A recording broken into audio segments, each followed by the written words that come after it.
Welcome to Tenor Tech, where I solve the problems you didn't even know you had. You begin by ensuring your domain is fully added to your Infinityfree account and points to their name servers.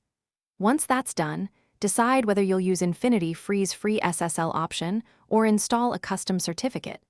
If custom, generate a CSR and keep the private key safe. Next, open the control panel and find the SSL/TLS or SSL certificates section to start the installation process. This step sets up the ownership and prepares files you'll need for the next phase. Now you'll upload the certificate components. Paste the server certificate, the matching private key, and any CA bundle or intermediate certificates into the control panel fields. Make sure the chain order is correct. Server certificate first, then intermediates, so browsers trust your site. After pasting, save or install and allow Infinityfree a few minutes to propagate the configuration. Once applied, check that HTTPS responds and the padlock shows. If you used a CSR earlier, confirm the certificate matches that key.